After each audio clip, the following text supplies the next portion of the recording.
മണിപ്പൂരിൽ സർക്കാർ രൂപീകരിക്കാൻ ബി.ജെ.പിയുടെ നീക്കം. ബി.ജെ.പി എം.എൽ.എമാർ പ്രത്യേക യോഗം ചേർന്ന് സർക്കാർ രൂപീകരണവുമായി ബന്ധപ്പെട്ട ചർച്ചകൾ നടത്തിയെന്നാണ് ലഭിക്കുന്ന വിവരം. വിനീത വി.ജി ഡൽഹിയിൽ നിന്ന് ചേരുന്നു. വിനീത, വിശദാംശങ്ങൾ.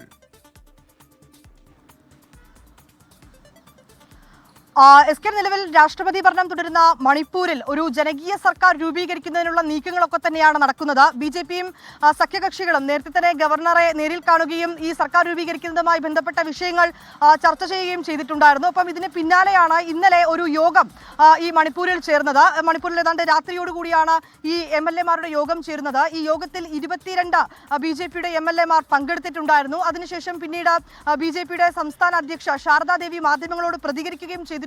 അവർ പറയുന്നത് നിലവിൽ ഈ മണിപ്പൂരിൽ സ്ഥിതിഗതികളൊക്കെ തന്നെ ശാന്തമാണ്. മണിപ്പൂരിൽ പൂർണ്ണമായും സമാധാനം പുനഃസ്ഥാപിക്കുന്നതിനുള്ള നടപടിക്രമങ്ങളൊക്കെ തന്നെ ഒരു വശത്ത് പുരോഗമിക്കുകയും ചെയ്യുന്നുണ്ട്. ഇതിനിടയിൽ ഒരു ജനകീയ സർക്കാർ രൂപീകരിക്കാനാണ് ഞങ്ങൾ ശ്രമിക്കുന്നത്. അതുമായി ബന്ധപ്പെട്ടുകൊണ്ടുള്ള ചർച്ചകളൊക്കെ ഇന്നലെ ചേർന്ന ആ യോഗത്തിൽ നടന്നിട്ടുണ്ട് എന്ന് ബി.ജെ.പിയുടെ സംസ്ഥാന അധ്യക്ഷ തന്നെ വ്യക്തമാക്കുന്നുമുണ്ട്. ഒപ്പം NPP-യുടെയും മറ്റ് സഖ്യകക്ഷികളുടെയും ഒക്കെ പിന്തുണ ബി.ജെ.പിക്കുണ്ട്. അങ്ങനെയാണെങ്കിൽ വീണ്ടും ഒരു സർക്കാർ രൂപീകരിക്കാൻ ബി.ജെ.പി അവിടെ അത്തരത്തിലേക്കുള്ള ഒരുക്കങ്ങൾ നടത്തുകയാണ്. ഇതുമായി ബന്ധപ്പെട്ടുകൊണ്ടുള്ള ചർച്ചകളാണ് നടന്നത്. ഇന്നലത്തെ ഈ യോഗത്തിൽ 22 എം.എൽ.എമാരാണ് പങ്കെടുത്തത്.